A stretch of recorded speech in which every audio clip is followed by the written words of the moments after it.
2023 চনৰ জুলাই মাহ আমাৰ ভেকেশ্যন মন গ'ল অৰুণাচল যাওঁ আনিনি স্কৰপিঅ' এখন লৈ ওলাই দিলোঁ আনিনিলে বুলি সন্ধিয়া তেতিয়া 7 বাজিছে তেজপুৰ পাৰ হৈ এখন ধাবা অলকানন্দা ধাবা তাত সুন্দৰকৈ ভাতটো খাই ল'লোঁ বৰ ধুনীয়া আছিল খানাটো তাৰপিছত গৈ লখিমপুৰত দীপাংকৰ মানে মোৰ আগৰ গাড়ী চলোৱা ভাইটিটো দীপাংকৰক লগত লৈ আমি এনেকৈ গৈ ধেমাজি চিলাপথাৰ লিকাবালি এই সকলোবোৰ আমি পাৰ হৈ গৈ আছোঁ এই ভঙা চিঙা যে ৰাস্তাবোৰ দেখিছে গাঁতবোৰ দেখিছে এইবোৰ আমি পাৰ হৈ গৈ আছোঁ ৰাস্তা বেয়া নহয় আচলতে সোঁহাতে ৰাস্তা বনাই আছে সেইকাৰণে এই ৰাস্তাখিনি এনেকৈ ভঙা চিঙা দেখিছে আদাৰৱাইজ ৰাস্তা ভাল ৰাতিয়ে পুৱাই গ'ল দেখিছে নহয় পোহৰ হওঁ ৰাতি পুৱাই গ'ল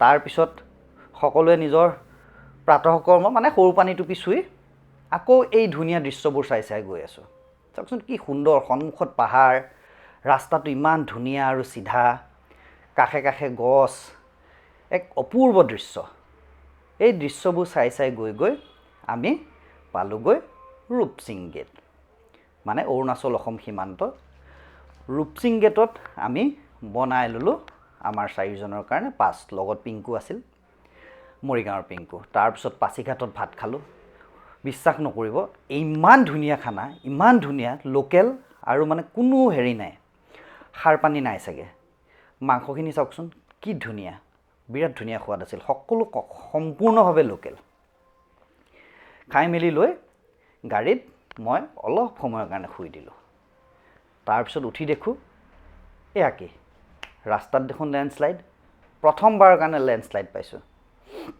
আমি যেতিয়া লেণ্ডশ্লাইড দেখিলোঁ কাষত এটা পতলি গলি আছিল আমি সেই গলিৰে উধাও হ'লোঁ উধাও হৈ আমি গৈ আছোঁ তাৰপিছত পালোঁ এই দলংখন কোনে কয় অৰুণাচলৰ ৰাস্তা বেয়া এই দলংখন চাওকচোন সম্পূৰ্ণ 6.2 কিলোমিটাৰ দীঘল আৰু একদম চিধা দলং তাৰপিছত দলংখন পাৰ হৈ আমি পালোঁ এইখন এখন অভয়াৰণ্য হ'ব চাগে দুইফালে গছ ৰাস্তা কি সুন্দৰ তেনেকৈ আমি এই সুন্দৰ ৰাস্তাৰ মাজে গৈ পালোগৈ ৰয়িং এইখিনি ৰয়িং পাই আমি আকৌ টুৱাই ল'লোঁ আনিনিলে বুলি মানে মাজত আমি পাম মায়'দিয়া ৰয়িং বজাৰ ক্ৰছ কৰি এনেকৈ আমি গ'লোগৈ সন্মুখত যে গাড়ীখন দেখিছে ভাবিছিলোঁ এখনো আনিনি যাব তাৰ পিছে গৈ থাকিব পাৰিম কাৰণ নেটৱৰ্ক নাই কিন্তু সি আমাক দিলে নহয়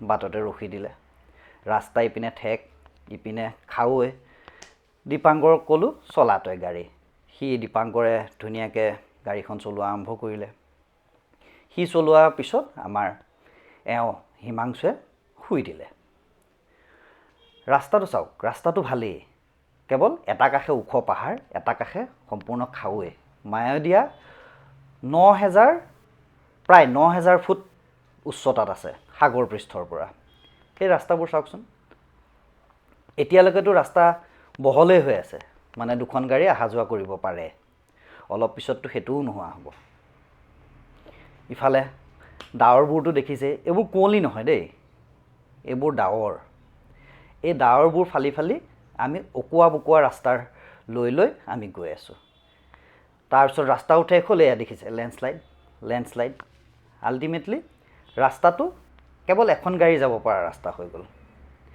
ইফালে ডাৱৰবোৰ দেখিছে মানে ভয়ানক অকোৱা পকোৱাটো আছেই পানী দেখিলেও ভয় লাগে যদি লেণ্ডশ্লাইড হয় ইফালে ৰাস্তা ঠেক গতিকে তথাপি ভয় নকৰাকৈ গৈ আছোঁ ৰাস্তা এনেই কিন্তু ভাল ঠেক যদিও ৰাস্তা ভাল কাৰণ পাহাৰটো ইয়াত ইমান সহজে বনোৱাটো সম্ভৱ নহয় আপোনালোকে গৈ চাব পাৰে বহুত ধুনীয়া ঠেক কাৰণে এনেকুৱা নিচিনা জেগাবোৰ থাকে যাতে গাড়ী পাৰ হ'ব পাৰে গৈ দেখিলোঁ দেখোন গাড়ীবোৰ ৰখি আছে ঘটনাটো কি গোটেইকেইটা আগুৱাই গ'লোঁ দেখিলোঁ প্ৰকাণ্ড পাহাৰটো মানে পাহাৰ নহয় পৰ্বতটো বাগৰি পৰিল ৰাস্তাটোৰ ওপৰত দেখিছেই নহয় দুখন জেচিপিয়ে কাম কৰি আছে মুকলাই আছে ৰাস্তাটো।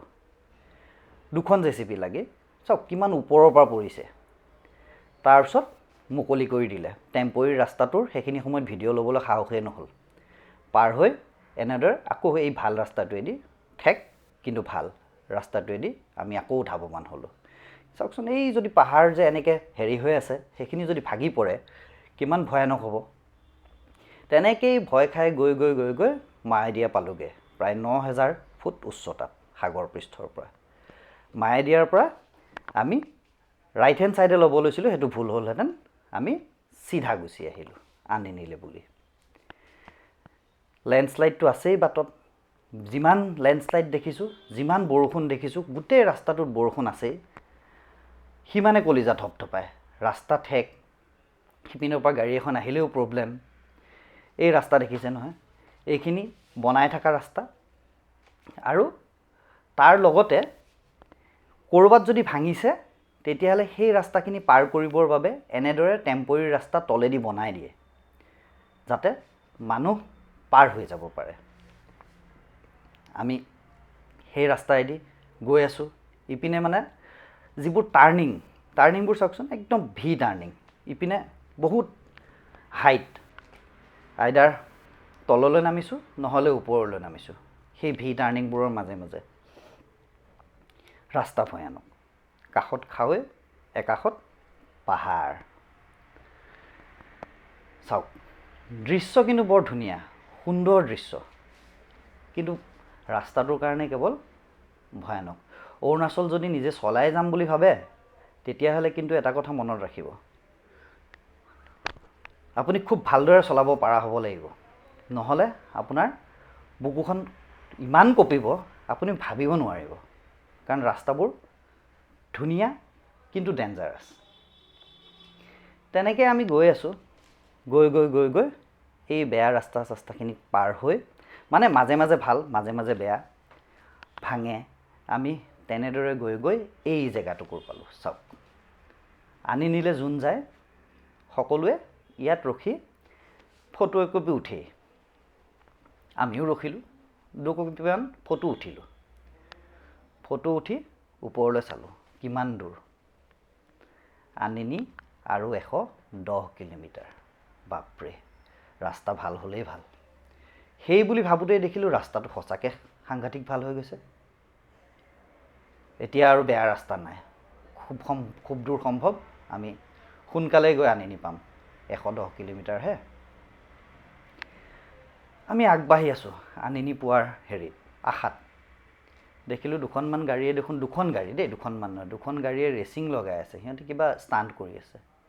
তাৰপিছতহে সন্মুখত লক্ষ্য কৰিলোঁ, আনিনি গ'লে সকলোৱে দেখোন ইয়াতে এটা ৰীল বনাই আহে। আমিও বনালোঁ। এটা পাহাৰ কাটি মাজেদি ৰাস্তাটো বনাই থৈ দিছে। বৰ সুন্দৰ লাগে দেখিবলৈ। চাওকচোন কি ধুনীয়া, বহুত ধুনীয়া। আমি লাহে লাহে সেই ধুনীয়াখিনি অনুভৱ কৰি কৰি আমি আহি আছোঁ। ৰাস্তা ভাল, এতিয়া ঠেকো নহয়। এনেকুৱা ধৰণৰ দলংবোৰ আছে। দলংবোৰ নাজানো, প্ৰত্যেকখন দলঙে এনেকুৱা ধৰণৰ নতুনকৈ যিখিনি বনাইছে আৰু ষ্টাইলটো একেই। কি সুন্দৰ চাওক।